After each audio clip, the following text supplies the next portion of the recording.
भाषा प्रॉब्लम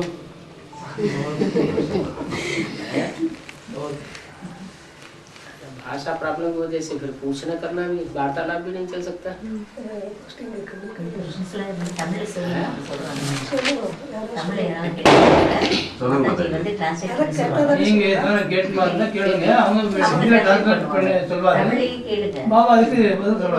भाइयों के साथ एक भाई बैठा हुआ है लेकिन आप तमिल तो नहीं जानते? जानते हैं? अच्छा, तो भाइयों के साथ एक भाई बैठा हुआ है तमिल का हिंदी अनुवाद करने के लिए। माताओं के साथ एक माता बैठी हुई है, तमिल जानती है? तेलुगु भी जानते हैं, दोनों ही तेलुगु और तमिल जानते हैं, इसलिए आप जो कुछ पूछना हो उसे पूछ सकते हैं। एक तुरंत का तुरंत अनुवाद करें, ट्रांसलेशन करें।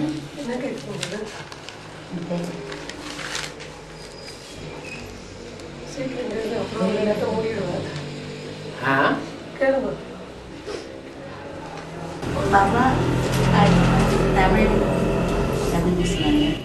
आप अपनी भाषा में बोलिए, ये अनुवाद करेंगे। भाषा புரியலங்கிறதுக்காகவே நம்பர் வந்து நம்ம வந்து சொல்லக்கூடிய புருஷார்த்தத்துல ஏதாவது குறை नंबर पिनाडी போய்டுமா?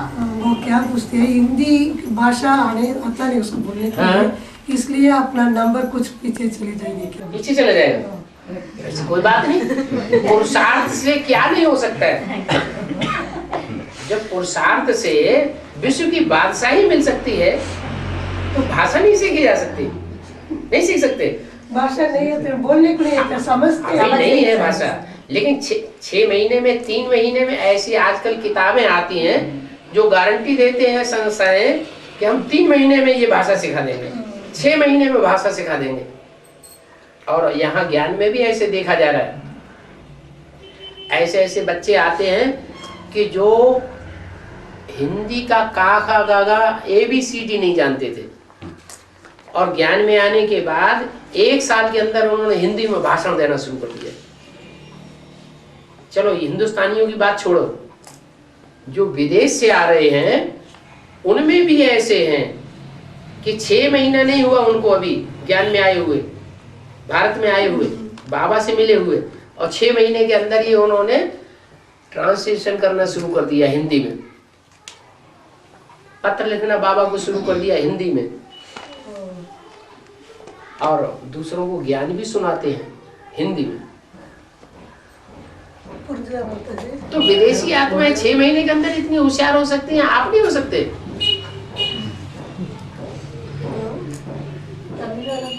टाइम नहीं देते, तमिल वालों को थोड़ा मुश्किल होता है बाबा, क्योंकि का एक ही वर्ड है बाबा, हिंदी में कक्का गद्दा चचा चचा, इसलिए थोड़ा मुश्किल होता है। भाषा के लिए एक बात विशेष है, कोई भी लैंग्वेज सीखने के लिए सोसाइटी चेंज करनी पड़ती है। क्या सोसाइटी हिंदी वालों की अगर करेंगे तो हिंदी भाषा जल्दी आ जाएगी।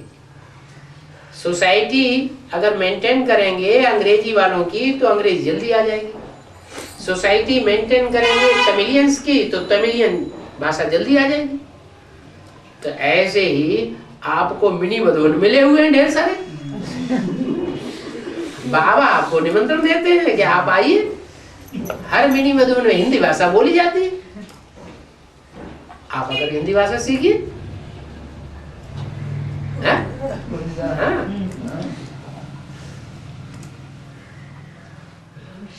माता ने तो सर हिला दिया, हम सीखेंगे। भाई वो समझ लिया, आप क्या बोलते हो समझ लिया। और बाबा ये माता पूछती है अष्टदेव प्रत्यक्ष होने के लिए और कितना दिन लगेगा? अष्टदेव तो प्रत्यक्ष होने लगे, दूसरा प्रत्यक्ष हुआ ना, दूसरे का नाम तो क्लियर हो गया। जो दूसरा अष्टदेव है, पहला तो पहले भी प्रत्यक्ष था, लेकिन दूसरे के साथ पहला भी प्रत्यक्ष हो गया, तो 2 तो प्रत्यक्ष हो गए, अब रह गए 6। तो 6 को प्रत्यक्ष होने के लिए बाबा ने बोला है कि अभी लेट का बोर्ड लगा है, टू लेट का बोर्ड अभी भी नहीं लगा है, माने 6 जल्दी जल्दी प्रत्यक्ष होंगे। ऐसे नहीं। 3 मूर्तियों को प्रत्यक्ष होने में कितने साल लग गए? क्या बाप को प्रत्यक्ष होने में 40 साल लग गए, तब बाप प्रत्यक्ष हुआ। नहीं तो अम्मा ही प्रत्यक्ष थी। छोटे छोटे बच्चे किसको पहचानते हैं? माँ को पहचानते हैं। 40 साल यज्ञ के पूरे हुए तब बाप प्रत्यक्ष हुआ। ऐसे ही 3 मूर्तियों को प्रत्यक्ष होने में कितने साल लग गए, परंतु अष्ट देवों को प्रत्यक्ष होने में ज्यादा लंबा टाइम नहीं लगेगा। थोड़े ही सालों के अंदर 8 देवता प्रत्यक्ष होने वाले हैं। 2 तो प्रत्यक्ष हो गए।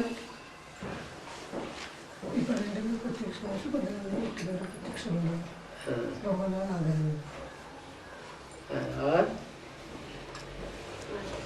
विष्णु के पहले प्रत्यक्ष होता है या तो विष्णु के बाद? विष्णु जो है, विष्णु में अष्टदेव भी है। क्या जो विष्णु का पार्ट है, उनको पूछा पता नहीं करने पर आप अपनी बात का जवाब दीजिए।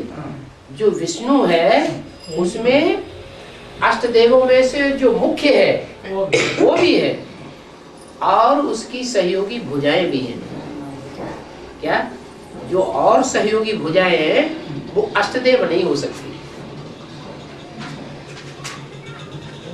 विष्णु की जो और भुजाएं हैं वो सब अष्टदेव नहीं हो सकती। भुजाएं नीचे होती है या भुजाओं को चलाने वाला नीचे होता है? भुजाएं नीचे होती है, चलाने वाला ऊपर होता है। तो जो चलाने वाला है वो अष्टदेव की लिस्ट में है, और जो भुजाएं हैं वो नीचे की स्टेज है। और भक्ति में रामायण बोलते हैं ना, वो रामायण में रावण तो उसकी लंका में था और सीता को हरण करके लेके गया। तभी राम का ब्रिज बनाया था। देखो राम सेतु बनाया, राम सेतु बनाया उसको। और अभी राम सेतु के बारे में अभी यहाँ जो एडवांस ज्ञान चल रहा है राम की पार्टी के द्वारा, एडवांस पार्टी के द्वारा, वो जो ज्ञान रत्नों का पुल है वो पत्थर बुद्धियों का है या पारस बुद्धियों का है? पत्थर बुद्धि है। उन पत्थर बुद्धियों के द्वारा जो ज्ञान है वो माउंट आबू तक पहुंच रहा है कि नहीं? पहुंच रहा है ना। वो राम सेतु हो गया। जो लंका में, रावण की लंका कहो, अभी माउंट आबू कहो, रावण का देश हो गया ना। उस देश में जो भी एडवांस नॉलेज पहुंच रही है वो राम सेतु हो गया। तो लंका वाले चाहते हैं? लंका वाले नहीं चाहते। यहाँ भारत की जो मायावी गवर्नमेंट है वो भी नहीं चाहती कि राम सेतु रहे। और राम संप्रदाय वाले क्या चाहते हैं? राम सेतु रहे। जनता पार्टी क्या चाहती है? राम सेतु चाहिए या नहीं चाहिए? नहीं चाहिए तो यहाँ तो स्वर्ग स्थापन ही नहीं होगा। इसलिए राम सेतु चाहे हद में हो और चाहे बेहद में हो, दोनों में एक ही बात है लागू होने वाली। वहां भी रामायण में दिखाते हैं कि राम सेतु जब बनाया गया तो 2 बंदर थे, उनके हाथ से जो पत्थर डाले जाते थे वो तैरने लगते थे, डूबते नहीं थे। तो यहाँ 2 बंदर कौन है? राम और कृष्ण। ये राम और कृष्ण 2 बंदर हैं जिनके बुद्ध रूपी हाथों से जिन पत्थर बुद्धियों को तैराया जाता है ज्ञान जल में, वो ऊपर ही ऊपर रहते हैं, डूबते नहीं है।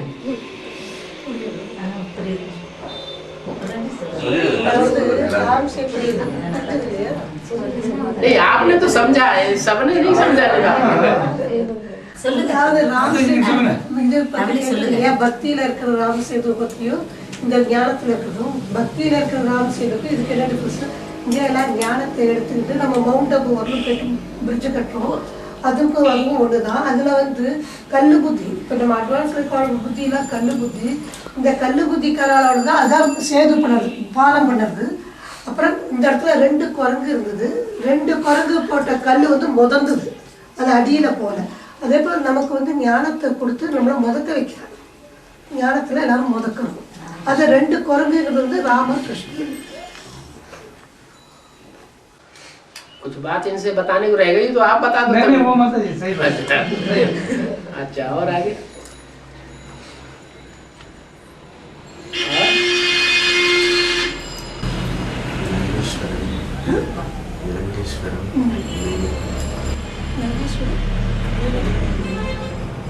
लंकेश्वरन का मीनिंग क्या है? रंग, रंग माने ज्ञान का रंग, जो ज्ञान के रंग लगाने वाला ईश्वर है। क्या ऐसा ईश्वर जो ज्ञान का रंग चढ़ा देता है। अब रंग एक तरह का होता है या अनेक प्रकार के रंग होते हैं? रंग चढ़ाने वाला रंगेश्वर एक ही है, लेकिन रंग अनेक प्रकार के चढ़ जाते हैं, इसलिए 7 रंग माने जाते हैं। मुख्य रंग कितने माने जाते हैं? 7 रंग होते हैं, तो 7 ही नारायण निकलते हैं। क्या 7 नारायण निकलते हैं जो रंगीन होते हैं मिजाज के। रंगीन मिजाज होता है तो दूसरे दूसरे धर्मों में कन्वर्ट हो जाते हैं। एक रंग ऐसा है जिसको रंगीन नहीं कहेंगे, उसको कहेंगे सफेद। इसलिए जो 3 मूर्तियों का झंडा यादगार बना हुआ है, उसमें बीच का रंग कैसा है? सफेद है। बाबा लंकेश्वर मी अर्थ केटार लंकेश्वर कलर எல்லா கலர் அவருக்குள்ள இருக்குது. அவர் ஒருத்தர் தான். அவர் வந்து நமக்குள்ள எல்லா விதமான கலர்களையும் இது பண்ணுறாரு, ஒட்ட வைக்கிறார். அந்த கலர்னால நம்ம வந்து எல்லா விதமான கலரும் எடுத்துக்கிறோம். அப்புறம் என்ன சொன்னார்? முக்கியமான 7 கலர்ல வந்து ஒரு கலர் வந்து ஒயிட். அந்த ஒயிட் கலர் பாக்கி எல்லாம் கலர் கலரா இருக்குது. அந்த லங்கேஸ்வரத்துக்கு மீனிங் வந்து நம்ம அவர் வந்து கலர் கொடுக்குறாரு. வேற கூட तिरंगे झंडा கூட நேஷனல் ஃபிளாக்ல சென்டர்ல ஒயிட் கலர் மட்டும் தான் இருக்கு. माता जी बताओ।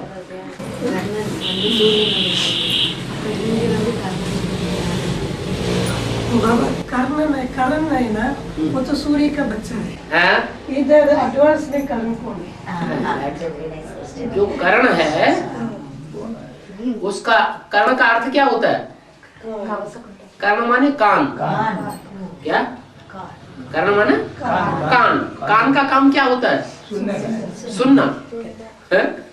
कान से सुना जाता है और कान को सुनाया जाता है।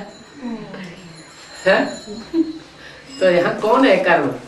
भाषा में, ज्ञान की भाषा में जिसने सुनना बहुत किया और सुनाया बहुत किया, वो कौन है? कर्ण।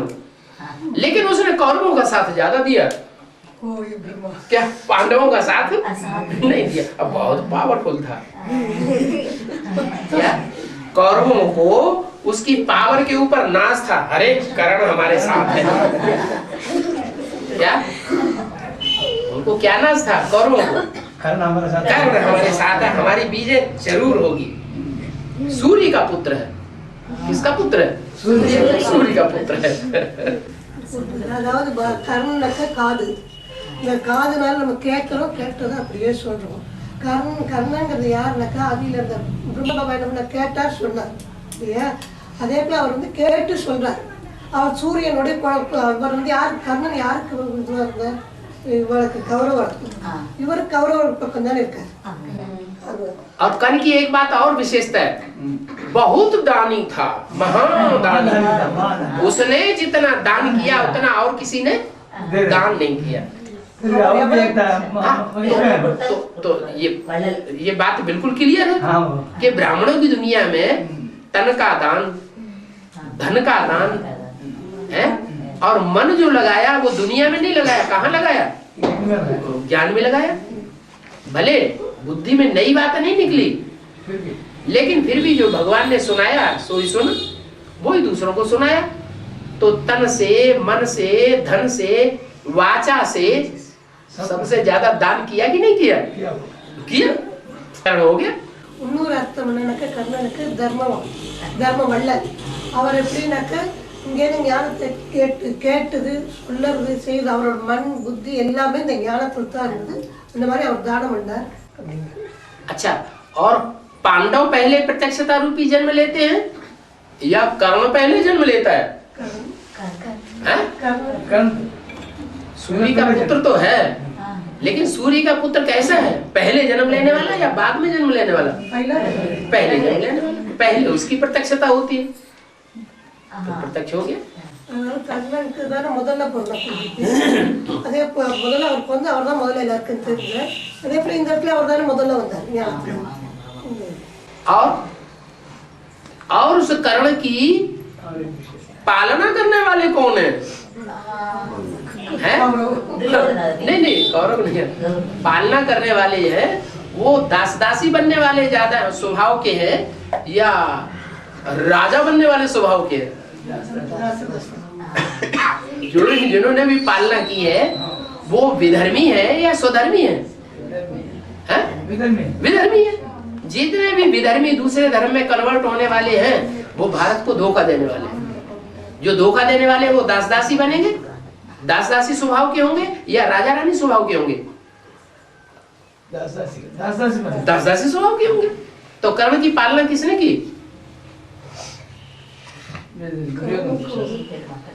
दासी पुत्र कहा जाता है. सूत पुत्र, रथ हाँकने वाला, जो रथ चलाता है, कार चलाने वाला होता है, वो सर्वेंट होता है या कि मालिक होता है? सर्वेंट होता है. तो सूत पुत्र था. किसका पुत्र था? सूत पुत्र था, माने दास का पुत्र था, राजा नहीं था. उसको राजाई दी कौरवों ने. दुर्योधन ने कर्ण को अंग देश का राजा बनाया. किसका? कौन से देश का राजा बनाया? अंग देश. ये अंग होते हैं ना, इनका राजा बना दिया. शास्त्र में कैसे कैसे शब्द यूज किए हैं. கர்ணனை வளர்த்தது யாருன்னாக்க தாசிகள். தேரோட்டி அவரை தேரோட்டி குழந்தைங்கிறா சூத்ர புத்திரங்கிறாரு. அது கர்ணன் வந்து தாசிகளுடைய குழந்தை. கர்ணனுக்கு வந்து ராஜ்யம் கொடுத்தது யாருனாக்க கௌரவர்கள். அவர் கொடுத்த ராஜ்யத்துக்கு பேருனா அங்க தேசம். அங்கம்னா நம்ம சரீரம். அங்கத்துக்குலாம் அவரை ராஜா ஆக்கிடும். अंग देश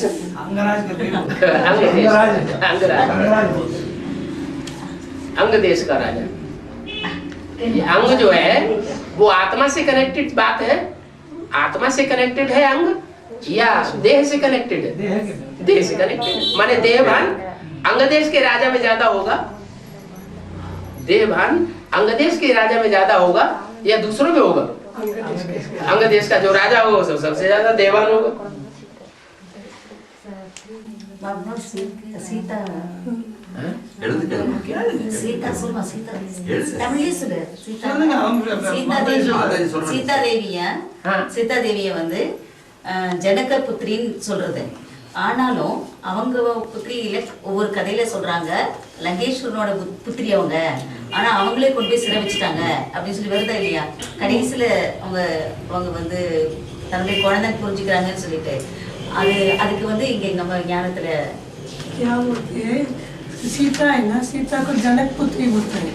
सीता को जनक पुत्री बोलते हैं. और रावण का पुत्री भी बोलता है. इसलिए रावण तो उसको हरा के लेके लंका में रख दिया.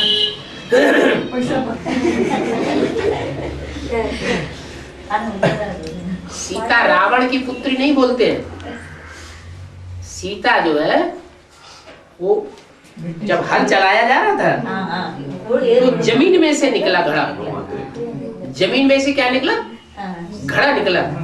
उस जमीन में से जो घड़ा निकला उसमें से वो पैदा हुई. क्या? भूमि पुत्री हुई. और भूमि जो है पृथ्वी, वो पृथ्वी 5 तत्वों में सबसे मुख्य तत्व है. क्या मुख्य तत्व? 5 तत्व पृथ्वी, जल, वायु, अग्नि, आकाश. इनमें मुख्य तत्व कौन सा है? पृथ्वी. और पृथ्वी में से सीता का जन्म हुआ ना. तो पृथ्वी जो मुख्य तत्व है, जैसे कि 5 विकारों में मुख्य विकार कौन सा है? काम विकार। तो सबका मुखिया हो गया ना। जितने भी 5 डकैत हैं, उन 5 डकैतों में मुखिया डकैत कौन सा हुआ? डाकू, काम। ऐसे ही 5 तत्वों में सबसे मुख्य तत्व हुआ पृथ्वी तत्व। तो जो मुखिया होता है वो ही रावण का मुख्य सिर होता है। रावण के 10 सिर हैं, 5 विकार, काम क्रोध लोभ मोह अहंकार, और 5 तत्व, पृथ्वी जल वायु अग्नि आकाश, ये दोनों मिले तो रावण के 10 सिर बन गए। क्या रावण के 10 सिर बन गए ना?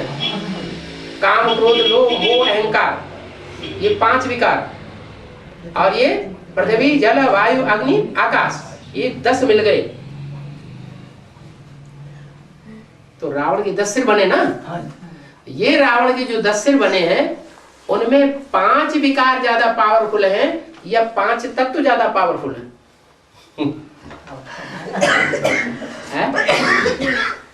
5 विकार पुरुष के, ये पुरुष के विकार है, और 5 विकार स्त्री के। प्रकृति स्त्री है कि पुरुष है? नेचर प्रकृति स्त्री है पुरुष है? स्त्री है। 5 विकार पुरुष के। पुरुषों में ज्यादा विकार होते हैं, स्त्रियों में ज्यादा होते हैं? पुरुषों में ज्यादा विकार। 5 विकार पुरुष के और 5 विकार स्त्री के।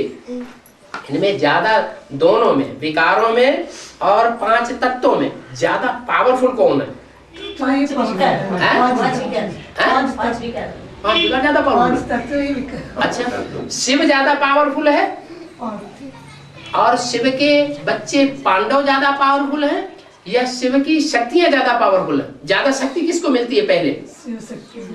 शिव की शक्ति पांडवों को ज्यादा मिलती है या शक्तियों को ज्यादा मिलती है?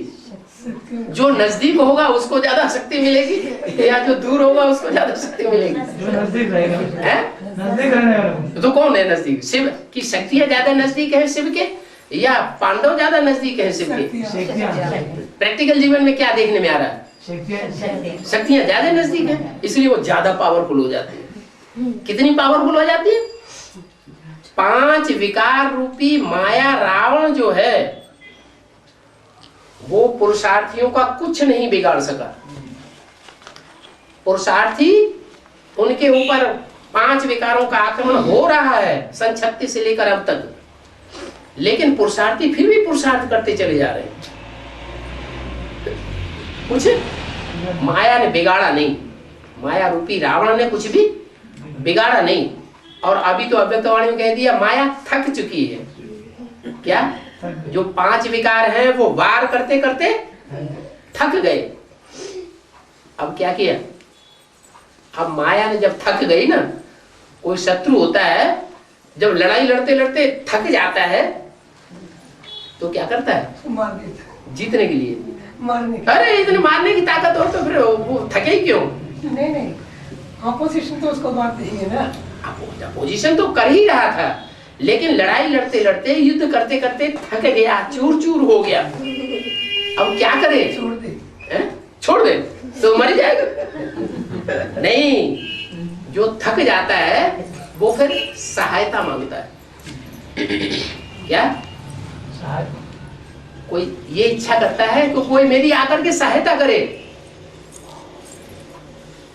अच्छा करता है ना। तो माया ने, अव्यक्तवाणी में बोला, माया ने प्रकृति से हाथ मिला लिया। कुमार का ने शरीर छोड़ा, शरीर छोड़ने के बाद किससे हाथ मिला लिया? प्रकृति से हाथ मिला लिया। प्रूफ भी पक्का है। ब्राह्मणों की दुनिया में प्रकृति का पार्ट किसका है और माया का पार्ट किसका है? आप नहीं बोलिए, आप नहीं बोलिए, इन लोगों को बता दो। யார் பிரகிருதியோட பார்ட் மாயாவுடைய பார்ட் யாரோன்னு கேட்கிறார் பாபா இந்த பிராமண வர்க்கத்துல. பிரகிருதியோட பார்ட் பண்ணது யாரு, மாயா பார்ட் பண்ணது யாருன்னு நான் சொல்லுங்க. முதல்ல எக்ஸ்பிளைன் பண்ணுங்க. அதாவது பாபா இப்ப என்ன சொன்னார்னாக்க, இவ சீதை கிடைச்சா எப்படின்னாக்க பூமி உழவுக்குதான் சீதை கிடைச்சா, பூமாதேவியோட குழந்தையா. சீதை கிடைச்சா விட்டு சீதைன்றது இது என்னன்னாக்கா 5 விகாரங்கள். காம், குரோத, லோப், மோக, அகங்காரங்கள் 5 தத்துவங்கள். பூமி, ஆகாசம், மண், இந்த காத்து, இந்த நீர், நெருப்பு, இந்த 5 தத்துவங்களும் ஒன்னா சேர்ந்ததான் ராவணன். இது அதான் 10 தலை ராவணன். இந்த 10 தலை ராவணன்ல யார் சக்திசாலி, விகாரங்களா இல்லாட்டா பஞ்ச தத்துவங்களா கேட்குறேன். அப்புறம் இந்த பஞ்ச தத்துவங்கள்ல யார் சக்திசாலின்னு தெரிஞ்சாவிட்டு அப்புறம் பகவான் ஸ்லாம் இந்த இது இருக்கு இல்லையா, விகாரமாகட்டுது மாயா ஆகட்டும், ரொம்ப இப்போ சண்டை போட்டு தோத்து போயிட்டான், ரொம்ப டயர்டாகி விழுந்துட்டான். அப்போ அவன் ஹெல்ப் கேட்குறான். ஹெல்ப் யார் கொடுக்குறா? யாரு அது யாருன்னு கேட்குறா?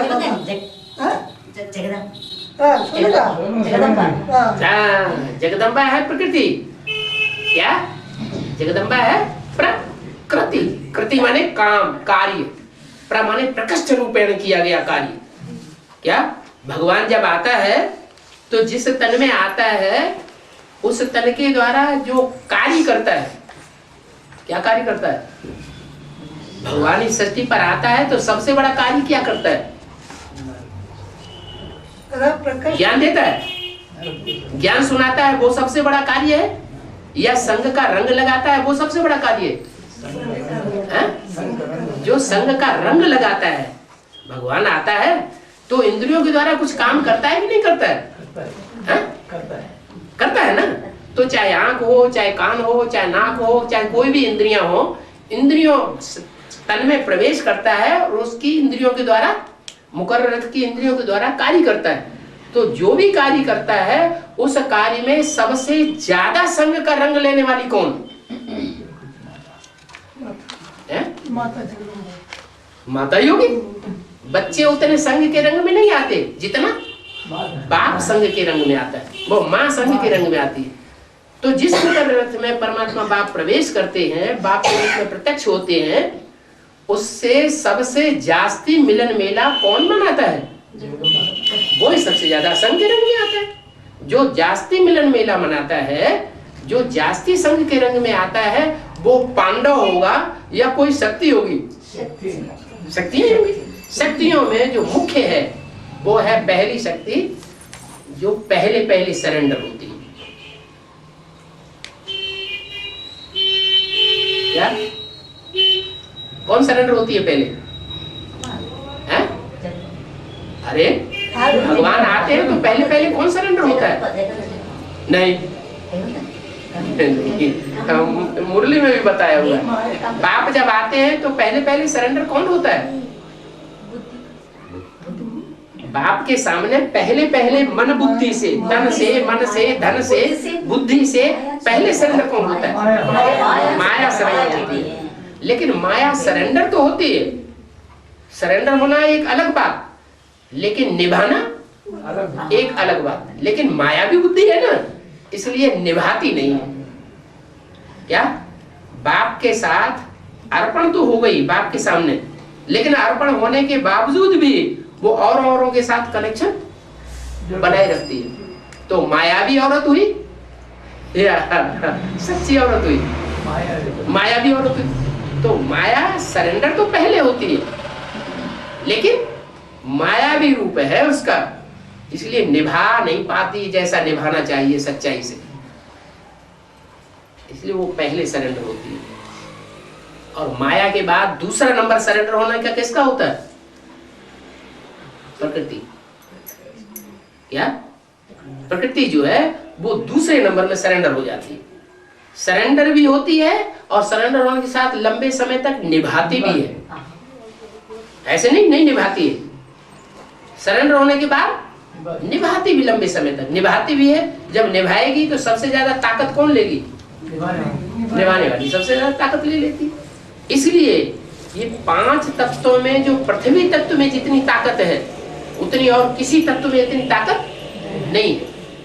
ये जब बिगड़ेगी, भू माना पृथ्वी,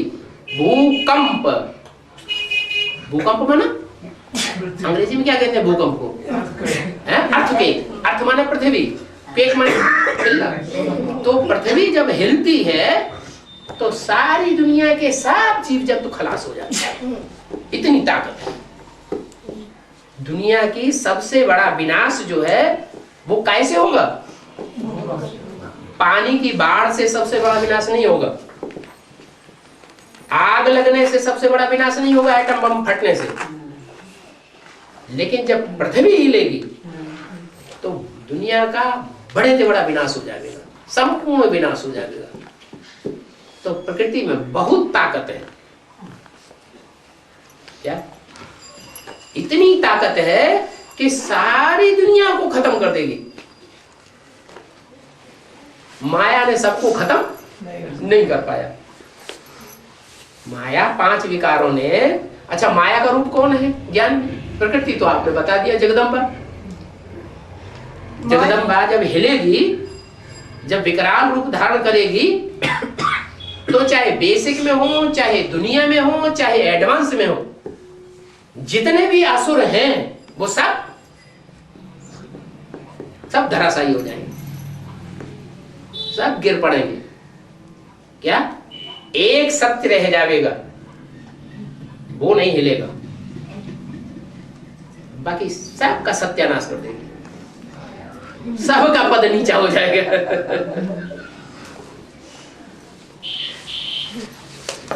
इतनी पावरफुल है। तो प्रकृति तो आपने बता दी कि प्रकृति कौन है ज्ञान में? जगदम्बा। माया कौन है? प्रकाशमणि। प्रकाश कैसे?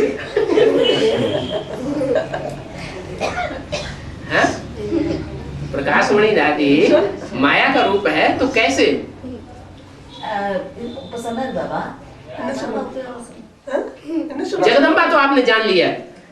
जगदम्बा इसलिए जान लिया कि जगत पिता जब प्रत्यक्ष होता है तो जगत पिता के साथ जो ज्यादा निभाने वाली है, जीवन में मेंटेन करने वाली जो शक्ति है वो हो गई जगदम्बा। पहले सरेंडर भी होती है और सरेंडर होने के साथ साथ निभाती भी है लंबे समय, इसलिए वो जगदम्बा हो गई, वो जगत पिता हो गया। फिर उसका अपोजिशन करने वाली माया कौन है? जो ज्यादा अपोजिशन करती है। जगदम्बा ने इतना अपोजिशन नहीं किया। அதாவது பாபா என்ன சொல்றாருனாக்கா, பிரகிருத்தினாக்கா இதுன்னு சொல்றோம். பகவான் வந்து நமக்கு திருஷ்டினால சங்கக்கார ரங்கம் கொடுக்குறாரு, திருஷ்டினால நம்மளை மாத்துறாங்க, திருஷ்டி வாய்ட்டு நம்ம மாறுறோம். அப்புறமா என்ன சொல்றாருனாக்கா, மாயையும் இருக்கு, மாயைன்னு 5 ஒரு இது இருக்கு, பிரகிருதி இதுன்னு மாயா அப்புறம் பிரகிருதி அது தனி. இந்த மாயையில வந்து 5 இது யாருன்னு கேட்கிறார். அப்புறம் வந்து 5 மாயையில் அது ஹெட் யாரு, அப்புறம் பிரகிருத்தியோட ஹெட் யாருங்க. அந்த மாதாஜி பிரகிருத்தியோட ஹெட் வந்து ஜெகதம்பா தான். இப்போ பாபா வந்து மாயையோடைய ஹெட் யாருங்கிறா. இதுல வந்து முதல்ல சரண்டர் ஆயிட்டு பாபா சொல்றதை கேட்டு ஆனா ஒன்றும் பண்ணல. அவன் வந்து முதல்ல ஒருத்தர் சரண்டர், அப்புறம் இன்னொருத்தர் சரண்டர் ஆயிட்டு பாபா என்ன சொன்னா அதே போல நடந்தா பாபாவோட ரொம்ப நாளைக்கு இருக்கவும் செஞ்சு.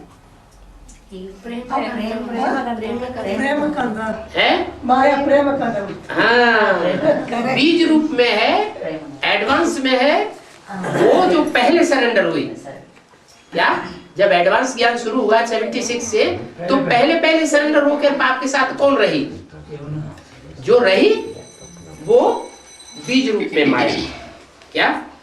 और उस बीज में से जो जड़ निकली वो आदि में भी जड़ निकली थी और अभी अंत में भी वो जड़ निकलेगी एडवांस में। क्या? जैसे प्रजापिता है बीज और ब्रह्मा है जड़, आधारभूत माँ है। असली माँ कौन है? ब्रह्मा। जो ब्रह्मा है वास्तव में ये ब्रह्मा तुम्हारी जगदम्बा है, परंतु तन पुरुष का है। वो पुरुष तन छूटने के बाद जिसमें प्रवेश करता है वो जगदम्बा हो जाती है। तो ऐसे ही जो बीज रूप आत्मा है वो तो एडवांस की वो आत्मा है, वो शक्ति है जो पहले सरेंडर होकर के बाप का सहयोगी बन जाती है। भले थोड़े समय के लिए बनती है, ज्यादा लंबे समय तक सहयोग देती नहीं, और जो सहयोग देती है वो भी व्यभिचारी सहयोग। क्या? शुरुआत से ही व्यभिचारी, अब व्यभिचारी बिल्कुल बनती ही नहीं। तो वो माया का बीज है और उस माया के बीज की जो जड़ है वो बेसिक नॉलेज होगी। वो बेसिक नॉलेज की जो जड़ है वो अंत तक अपोजिशन अभी तक करती रही। किसका? बाप का। 76 से जो बाप प्रत्यक्ष होता है उस बाप को उस माया रूपिणी ने कभी माना ही नहीं। कि माना? नहीं माना, खुद भी नहीं माना। और जो भी बच्चे थे ब्राह्मण बच्चे, चाहे बेसिक में चाहे एडवांस में, सबकी बुद्धि को घुमाती रही, अभी भी घुमा रही है। क्या? अभी भी बेसिक नॉलेज में जो चलने वाले बच्चे हैं ब्राह्मण बच्चे, और एडवांस नॉलेज में जो चलने वाले बच्चे हैं, एवरलास्टिंग निश्चय बुद्धि कोई भी नहीं है। क्या? कोई है कि माया बुद्धि को हिला देती माया बुद्धि को हिला देती है। बच्चे निश्चय बुद्धि जो बनते हैं वो कहते नहीं बाप आया हुआ है। माया क्या कहती नहीं, हो नहीं सकता, बाप नहीं आया हुआ, वो बाप नहीं है। अरे वो भगवान बाप नहीं है, वो तो शैतान है। बाबा लेटेस्ट अभिप्राय में ऐसा बताया ना बाबा। क्या? वो अभी प्रवेश करके जो गीता पाठशालाओं के द्वारा बाप को प्रत्यक्ष करके वो सहयोग देने के लिए करेगी। क्योंकि अभी तक तो माया जो थी वो साकार रूप में थी।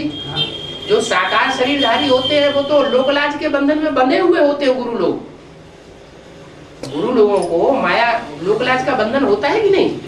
अरे हम उधर चले जाए तो हमारे ये ढेर के ढेर जो फॉलोअर्स हैं वो क्या कहेंगे? होता है ना लोकलाज का बंधन। अभी तक लोकलाज का बंधन था, अब शरीर छूट गया, ये लौकिक शरीर ही छूट गया तो लोकलाज का बंधन भी खत्म हो गया। तो अब लोकलाज का बंधन नहीं है, इसलिए वो सूक्ष्म शरीर से जहां चाहे वहां प्रवेश करके ईश्वरीय सेवा कर सकती है।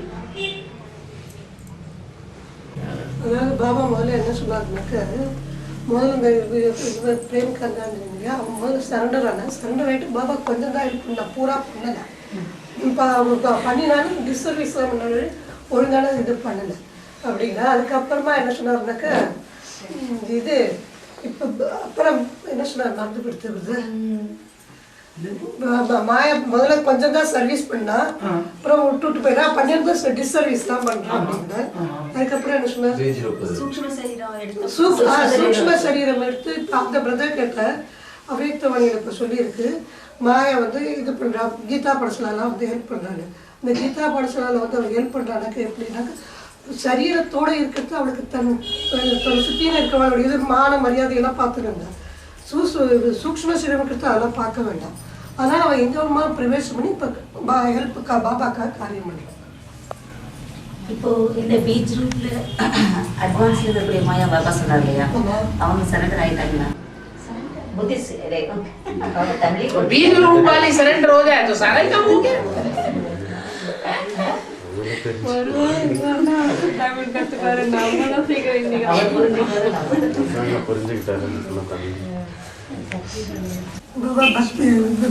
अपना सतयुग में कृष्ण को एक ही राधा पत्नी दिखाता है। सतयुग में राधा कृष्ण की एक ही पत्नी होती है। फिर भक्ति में रुक्मिणी और राधा दोनों को दिखाते हैं। भक्ति में 8 पटरानियां और दिखाते हैं।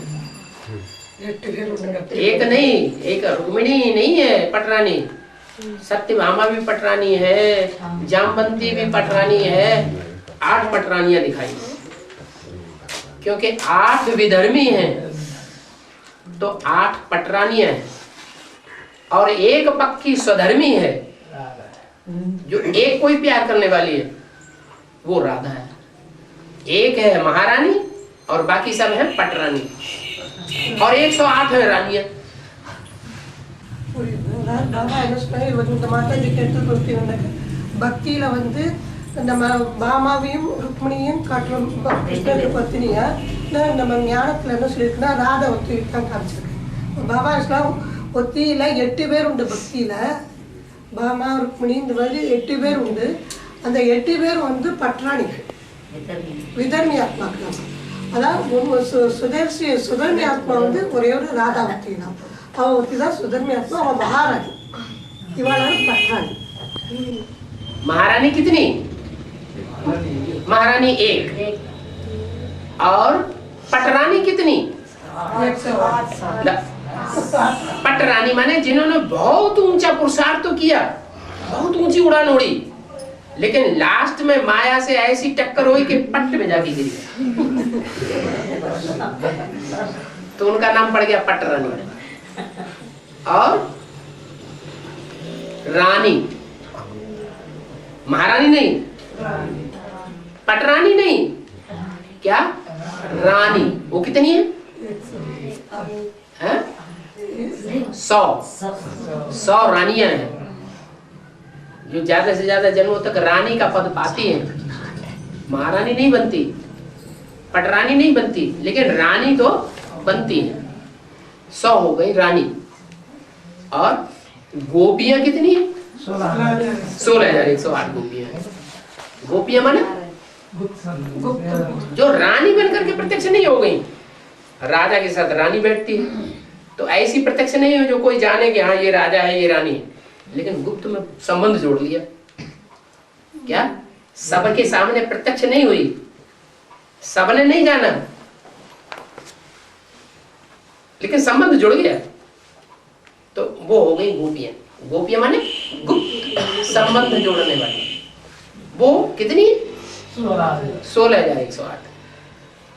ஒரு மகாராணி உண்டு, அப்புறம் 8 பட்டராணிகள். அந்த பட்டராணிகள் எப்படின்னா புருஷாக்கு மேலே போயிட்டு அப்புறம் தொப்புனு கீழே விழுந்துடுறான், தரையில் விழுந்துடுறான். பட்டுனா தரை, இந்த தரையில் விழுந்துடுறான். அதாவது 8 பட்டராணிகள், அப்புறம் 100 ராணிகள், 16,000 கோபிகள். கோபிகள்ங்கிறது யாருனாக்க இந்த கோபிகள் வந்து குப்தமாக ரகசியமாக சம்பந்தம் வச்சுக்கிறவா. அவன் அது வந்து 16,108 பேர்.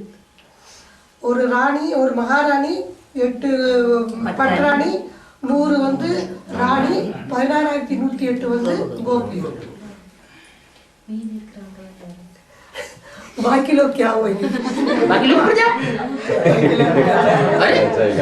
अरे प्रजा भी स्वर्ग में होगी कि नहीं होगी? प्रजा भी स्वर्ग में होगी। प्रजा में भी कैटेगरीज है। फर्स्ट क्लास प्रजा जो बड़े बड़े साहूकार होते हैं, राजा को बहुत सहयोग देते हैं, जो 8वें जन्म में जो महाराजा होगा, 8वां नारायण, उसके राज्य में राम वाली आत्मा बड़ा साहूकार बनेगी। कितना बड़ा साहूकार बनेगी कि जो नारायण है उसको इतना धन देगी, इतना धन देगी कि उसकी सारी राजाई उसके धन के एवज में डूब जाएगी, और राम को राजाई देनी पड़ेगी साहूकार को। इतना बड़ा साहूकार। इसलिए गायन है राम राजा, राम प्रजा, राम साहूकार है। क्या? राम की आत्मा राजा का भी पार्ट बजाता, प्रजा का भी पार्ट बजाती, साहूकार का भी पार्ट बजाती। तो साहूकार बनना खराब बात है क्या? बड़े बड़े साहूकार राजा के नजदीक बैठते हैं। जब राजसभा लगती है ना, तो बड़े बड़े साहूकार जो होते हैं, जो ज्यादा सहयोग देने वाले होते हैं धन का, वो नीचे बैठते हैं या ऊपर बैठते हैं? वो भी राजा के नजदीक बैठते हैं जाकर। इसलिए मुरली में बोला है कि 16,000 की लिस्ट में जाने से तो अच्छा है साहूकार प्रजा में चला जाए। क्यों?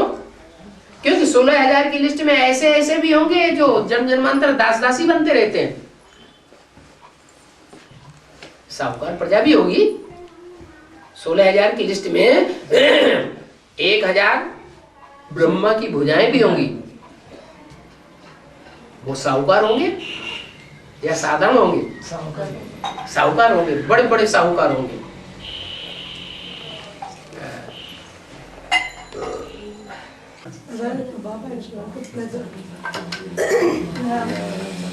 பிரஜாக்களி பணக்கார பிரஜைகள் வந்து, பணக்கார பிரஜைகள் வந்து ராஜாக்கு பக்கத்திலேயே போயிட்டு உட்காந்துருப்பான்.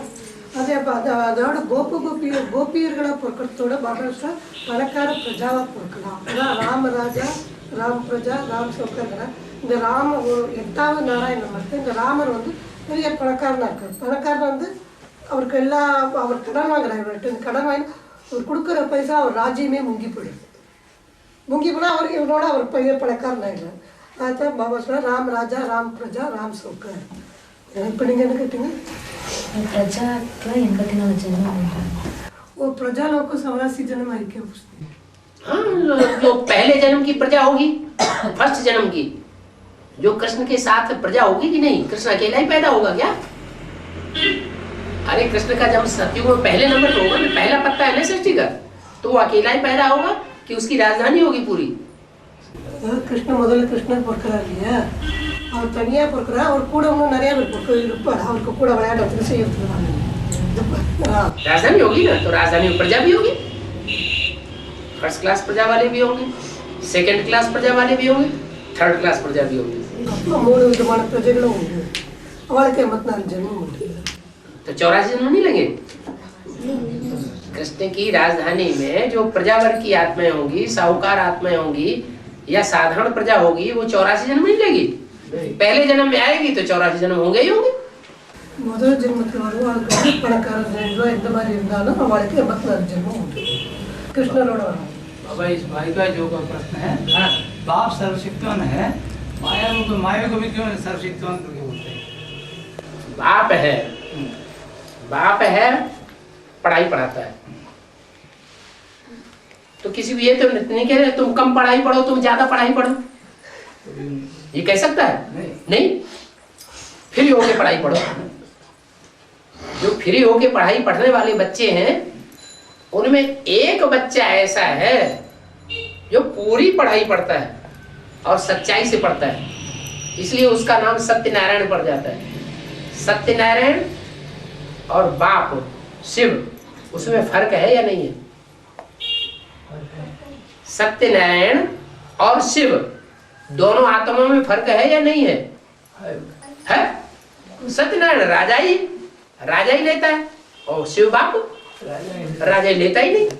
तो जो सत्यनारायण है वो तो है बच्चा, क्या मास्टर सर्वशक्तिवान, और एक है माया कोई बच्ची, क्या वो बच्चा है और वो बच्ची है।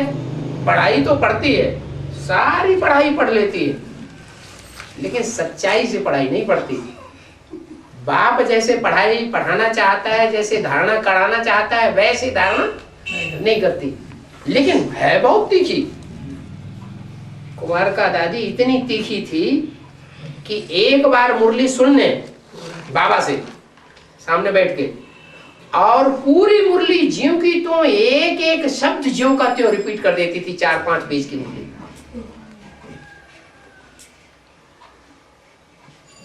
तो पढ़ाई में तो होशियार थी, लेकिन बेसिक नॉलेज तक की पढ़ाई पढ़ी, एडवांस की पढ़ाई नहीं पढ़ी, माना स्वीकार नहीं की। अंदर से तो पढ़ी, लेकिन मायावी स्वभाव होने के कारण अंदर से स्वीकार नहीं की,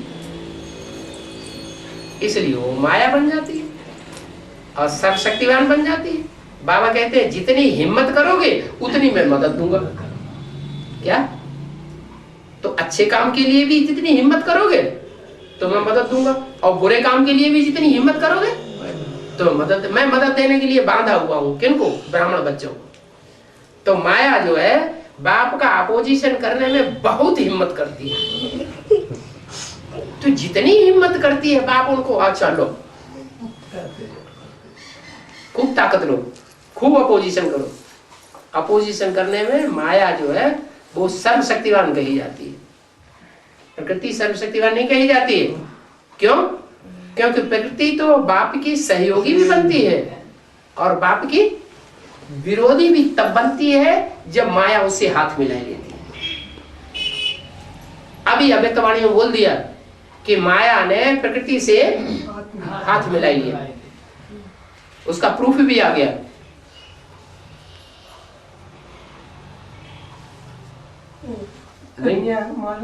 हाँ, क्या प्रूफ ये आ गया कि प्रकृति जो है वो सूर्यवंशी है या चंद्रवंशी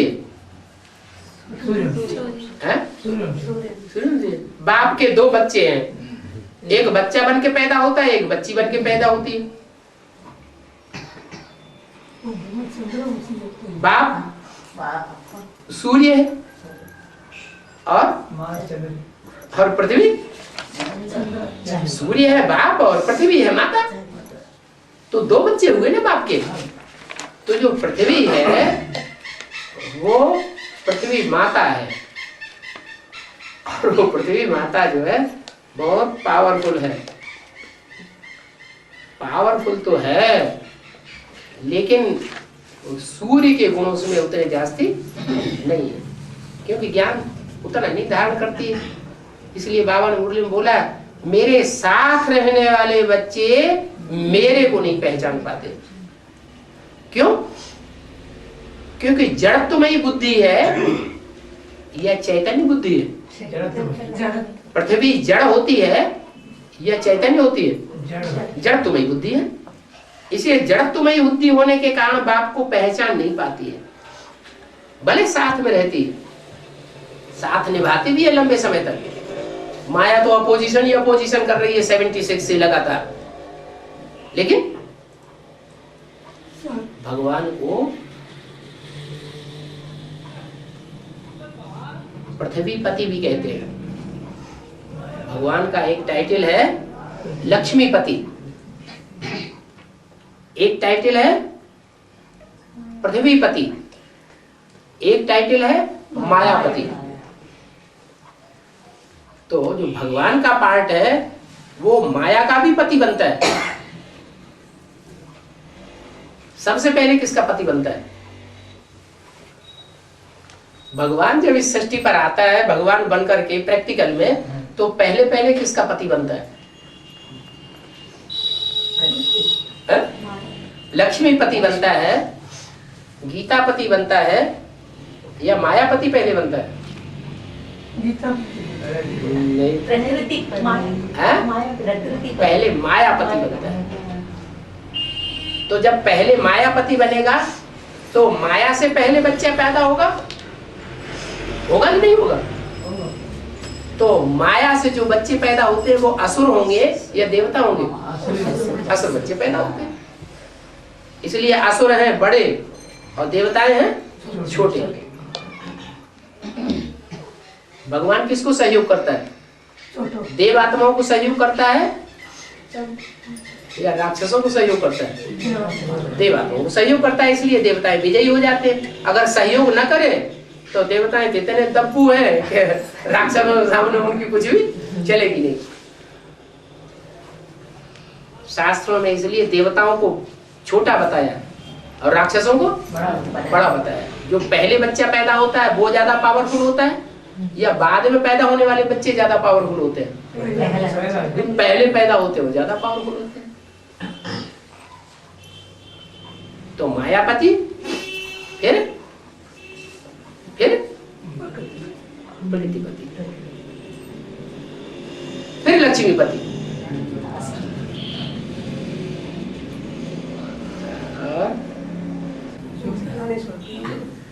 அதாவது சர்வசக்திவான் பாப்பின்னு சொல்ல மாயாவின்னு சொல்ல நீங்கள் கேட்டீங்க இல்லையா? இவன் பாப் வந்து சூரியன்ட்டு முதல்ல அவர் வந்து படிக்கிறார். படிப்பில் நல்ல புத்திசாலியாக இருக்கா, நல்ல தாரணியம் பண்ணுறான். மாயை படிக்கிறா, ஆனால் ஃபுல்லாக இது பண்ணுறதில்ல. அவன் ஒன்று பேசிக் நாலேஜ் தான் படிக்கிறான், அட்வான்ஸ் நாலேஜ் எடுக்கிறது. யாருனாக்கா குமாரகாந்தி வந்து படித்தா, படிச்சுட்டு ஃபுல்லாக இது பண்ணலை, கொஞ்சம் கிளியர் இது பண்ணிவிடுறேன். பாபா சொல்ல முரளி இருக்கு, அதை ஒரு தடவை கேட்டாக்க அப்படியே 4-5 பக்கத்தையும் ஃபுல்லாக அப்படியே ரிப்பீட் பண்ணுவாங்க. அவ்வளோ புத்திசாலி. ஏன்னா இதில் ஒன்று தாரணையில் ஒன்றும் கிடையாது, அப்பாவை தெரிஞ்சுக்கிட்டு. அதனால தான் வந்து அவ்வளோ சக்திவான். ராம்பாப்பும் சக்திவான், 2 பேருக்கும் சக்தி உண்டு. ஆனால் 2 பேருக்கும் அதான் சக்தி. இவர் வந்து ஞானத்தை கேட்டு அது போல தாரணத்திலே நடந்தால் அதனால் இவரும் சக்திவான், புத்திசாலி. அவன் வந்து பாதி படிச்சுட்டு இவருக்கு இதுவாக இருக்கும், அதனால அவளுக்கு நல்ல சக்தி இருக்குது, அதனால அவளும் சக்திவான். அதுக்கப்புறம் என்ன சொன்னாருனாக்க இந்த இது மாயா பகவானுக்கு வந்து 3 வைஃப், மாயாபதி, பிரகிருதி பத்தி, அப்புறம் வந்து லக்ஷ்மி பத்திங்கிறான். முதல்ல அவர் யாருடைய பத்தி யாரானாக்கா மாயாபத்தியார். மாயாபதி முதல் அவன் மாயாபத்தியா இருந்தாலும் அவன் மூலமாக பிறக்கிற குழந்தைகள் வந்து ராட்சசர். அடுத்தது வந்து தேவதைகளோட ராட்சசர்கள் பலம் ஜாஸ்தி. அவள் பெரியவாளை காட்டுறது, நம்ம இது படத்துலாம் பெரிய பெரிய சித்திரங்கள் காட்டுறது, தேவதைகள் சித்திரத்தை. அந்த தேவதைகளுக்கு ஹெல்ப் பண்ணுறதுக்கு பகவான் வர. பகவான் வந்து தேவதைகளுக்கு ஹெல்ப் பண்ணுறதுனால தான் தேவதைகள் வந்து ராட்சசனோட சண்டை போட்டு ஜெயிக்கிறாங்க. இல்லாட்டா தேவதைகளால் ஜெயிக்க முடியாது.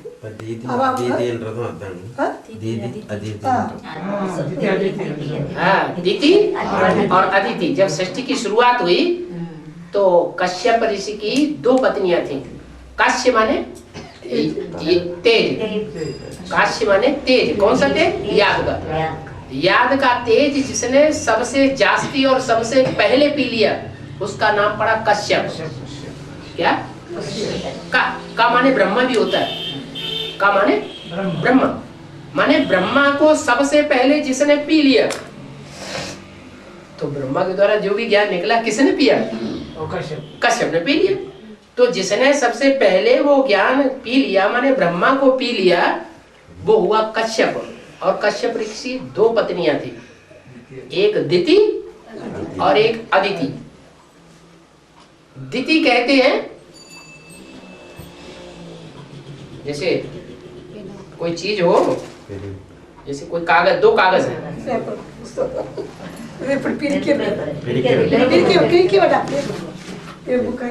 नहीं जैसे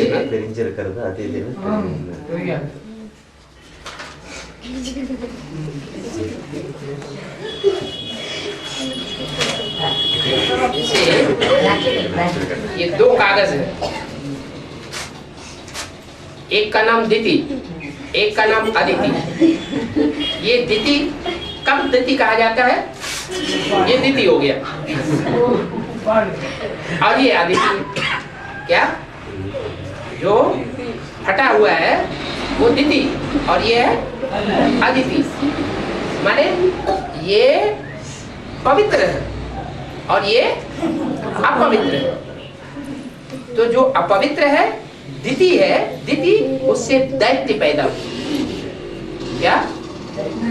दिति से दैत्य पैदा हुए और अदिति से अद्वैत, जिन्होंने दूसरे को नहीं माना, एक को माना। माना देवता। देवता किसको मानते हैं? 2 को मानते हैं या 1 को मानते हैं? भगवान को मानते हैं सो देवता। और जो 2 को मानते हैं, 3 को मानते हैं वो असुर।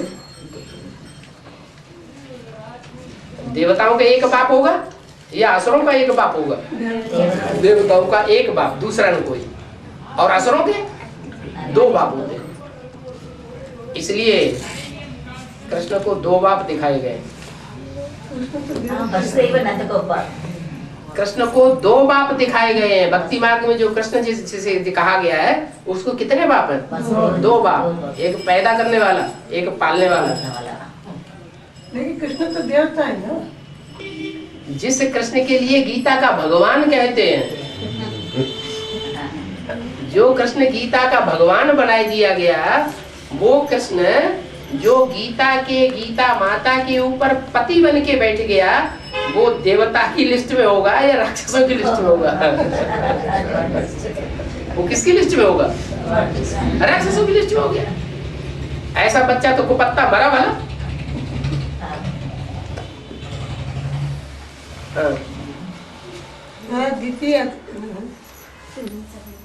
திதி அதித்தின்னு சொல்லி நீங்க தானே கேட்டீங்க. அந்த திதிங்கிறது வந்து 2 இருக்கு, 2 பத்னி இருக்கா. காசியப்பருக்கு 2 பத்னிகள். அந்த திதிங்கிறது கிருஷ்ணன், அவள் மூலமா அவர் வந்து ராட்சசர்கள் போக்கிறார். அவள் வந்து துவைத்த 2 பேரும் நம்புறவன். அது இது திதி அதித்தி மூலமா வந்து அத்வைதம், அவள் ஒரே பகவானத்தான் நம்புறவன். அவர்கள் வந்து தேவதைகள், இது வந்து ராட்சசர்கள். அவள் 2 பேருக்கும் ஜென்மம் வருது அப்படிங்கிற. அப்புறம் என்ன சொன்னாருனாக்கா, பவித்ரதா இவ்வளவுகிட்ட வந்து அவ்வளோ பவித்ரதா கிடையாது. அதித்தி கிட்ட பவித்திரம் ஜாஸ்தி உண்டு, இந்த இடத்துல பவித்ரதா கிடையாது. வேணா 2 பேர் அந்த ராட்சசர்களுக்கு வந்து 2 அப்பா. இந்த கிருஷ்ணருக்கு எப்படி 2 அப்பா கட்டுறாங்க, நந்தகுமார் ஒன்று, வசுதேவர். ஒருத்தர் வந்து பெற்றவர், ஒருத்தர் வளர்த்தினவர். அவருக்கு 2 அப்பா கட்டுறாரு. அதே போல இந்த இடத்துல ராட்சசர்களுக்கு 2 அப்பா உண்டு அப்படின்னா தேவதைகளுக்கு ஒரே அப்பா தான்.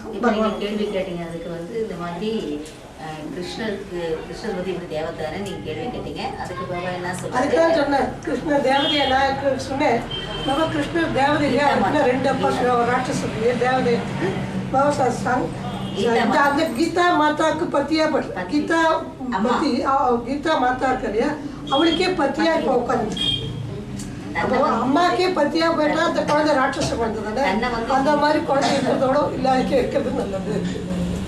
நீங்க என்ன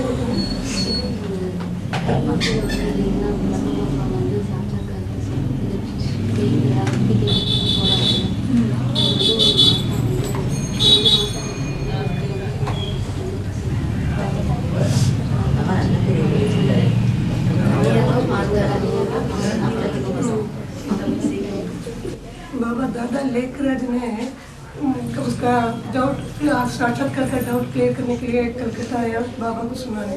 अभी उधर 2 माता था, एक तो गीता माता, दूसरा था राधा बच्ची. वो राधा बच्ची कन्या है क्या, नहीं तो माता है क्या? दोनों ही माताएं थी. क्या भारत माता भी थी और जगदम्बा भी थी. जगदम्बा माने सभी देशों की अम्बा, सभी महाद्वीपों की अम्बा, या सिर्फ भारत की अम्बा? सारी पृथ्वी की अम्बा. वो सारी पृथ्वी जब होती है तो उसमें देवात्माएं भी होती हैं और राक्षसी आत्माएं भी होती हैं. वो सबकी अम्बा. और जो दूसरी माता थी वो अम्बा तो थी लेकिन भारत की माता है. माने जो आज से अंत तक भारतवासी बन के रहे हैं, दूसरे धर्म में कन्वर्ट नहीं हुए हैं, उनकी माता है भारत माता. जो अव्यक्तवाणी में पहली अव्यक्तवाणी में बोला ना, भारत माता शिव शक्ति अवतार अंत का यही न है. माता तो है लेकिन वो भारत माता है, नष्ट होने वाली माता है या अविनाशी माता है? भारत अविनाशी देश है, अविनाशी खंड है या विनाशी खंड है? अविनाशी. जो अविचारी पने की जहाँ बहुत मान्यता है वो अविनाशी खंड है. और जिन विदेशों में विविचार को मान्यता दे दी, क्या विविचार को मान्यता दे दी, ज्यादा से ज्यादा शादियां करो, खूब सुख भोगो, खूब बच्चे पैदा करो, तो विनाशी हो जाते हैं. विविचार से होता है विनाश, अव्यभिचार से होता है स्थापना. प्योरिटी से होती है स्थापना, इम्प्योरिटी से होता है विनाश. இந்த மாதாஜி என்ன கொஸ்டின் கேட்டாக்க, பிரம்மா பாபாக்கு சாட்சாத்காரம் ஆச்சு. சாட்சாத்காரத்தை வந்து சொன்னார் இல்லையா, சொன்னப்ப அங்கே 2 பேர் இருந்தா. 2 பேர் வந்து ஒன்று மாத்தா ஒன்று கன்னியாங்கிறோம்.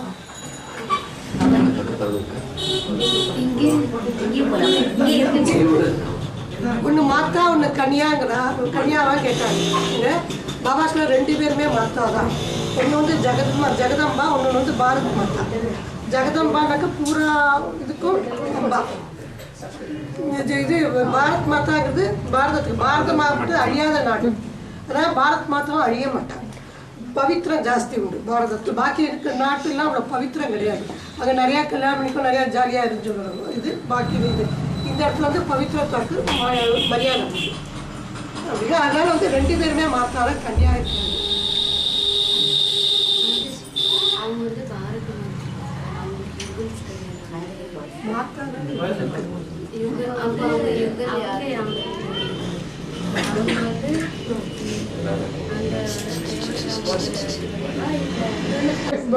भारत माता बोले तो उसको पति चाहिए. हाँ. वो कौन है उसका पति? अरे आए भारत में भगवान. अरे पति आता है तो किसका आधार लेता है? किसमें आता है? पति है तो किसका आधार लेता है? पत्नी. माता का आधार लेता है ना. आए भारत में भगवान तो किसका आधार लिया? माता का ही आधार लेता है.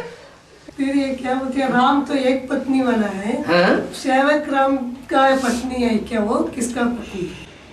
जो यज्ञ के आदि में 2 माताएं थी.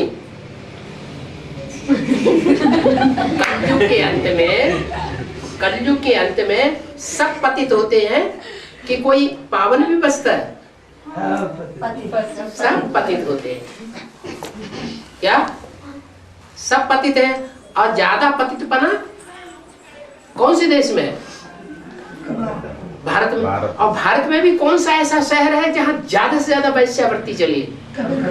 कलकत्ता। महाकाली की पूजा कहाँ होती है? कलकत्ता में। महाकाली मांसखोर है या शाकाहारी है? दो प्रकार की देवियां हैं, एक मांसाहारी और एक शाकाहारी। तो मांसाहारी की पूजा कहाँ होती है? कलकत्ता में होती है। तो कलकत्ता जो है उसमें चाहे ब्रह्मा बाबा हो, चाहे उनका भागीदार हो, भागीदार है तो पतित बनने में भी भागीदार है और पावन बनने में भी भागीदार है। तो ये पूछने की बात है क्या?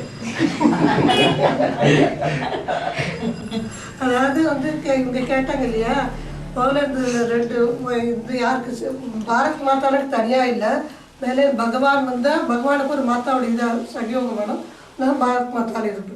அப்போ வந்து பாரத் மாதாவோட இவர் வந்து சேவக்கிரமான்னு கேட்டாங்க. அதுக்கு பாபா சொன்னார், அந்த பத்தித்துனாக்க எல்லாருமே பத்திட்டு, ஒருத்தர் கூட பாவனமே கிடையாது. அதில் ரொம்ப பத்தித்தான நாடு எதுனாக்கா நம்ம இந்தியா தான். இந்தியா பாரத நாடு தான் ரொம்ப பத்தித்தமானது. இந்த பாரத நாட்டிலையும் கல்கட்டா இருக்கேன், அது ரொம்ப மோசமானது கல்கட்டா. அது எப்படின்னாக்கா அந்த இடத்துல தான் காளிக்கு பூஜை பண்ணுவாங்க. காளிக்கு வந்து 2 விதமான நைவேத்தியங்கள் பண்ணுவாள். ஒன்று வந்து நான்வெஜ் நைவேத்தியம் பண்ணுவாள், வெஜிடேரியன் நைவேத்தியம் பண்ணுவாள். மாம்சம் இல்லாததுக்கு 2 நைவேத்தியம் பண்ணுவாள். அப்போ எந்த இடத்துல இதுவாக இருது ரொம்ப மோசமானது அந்த இதான் இந்த மாதிரி கேள்வி கூட கேட்கணும். कि दुनिया में सब पतित होते हैं, पावन दुनिया में सब पावन होते हैं। நீங்க என்ன பிரச்சனைங்க? दाक्षायणी पार्वती बोलते जगदम्बा है वो दाक्षायणी और पार्वती है ना, वो जगदम्बा है क्यों? दाक्षायणी और पार्वती दक्ष से बना है दाक्षायणी। क्या? दक्ष। दक्ष प्रजापति नाम था ना, हाँ। तो दक्ष प्रजापति की पुत्री का नाम है दाक्षायणी। उनका दूसरा जन्म होता है तो उनके पिता होते हैं हिमालय। क्या? हिमालय राज। आलय, हिम माने बर्फ, आलय माने घर, जहाँ बर्फ का ही घर है, बर्फ ही बर्फ, बर्फ ही बर्फ, बर्फ ही बर्फ, उसको कहते हैं हिमालय। क्या? तो चाहे हिमालय हो, चाहे दक्ष प्रजापिता हो या दक्ष प्रजापति हो, बात एक ही है। अब उसकी पुत्री का नाम है, एक जन्म में पार्वती, एक जन्म में दाक्षायणी। அதாவது தக்ஷ பிரஜாபதின்னு சொல்றோம் இல்லையா, அவருடைய பொண்ணு தான் வந்து தாக்ஷாயினி. அப்புறம் வந்து ஹிமாலயன், இமயம்னாலே இது ஐஸ்மலை, இந்த ஐஸ்மலையோட பொண்ணு தான் வந்து பார்வதி. ஒரு ஜென்மத்துல தாக்ஷாயினியாவும் இன்னொரு ஜென்மத்துல பார்வதினு பேரு, ஆனா 2 ஒத்திரியோட பேரு தான்.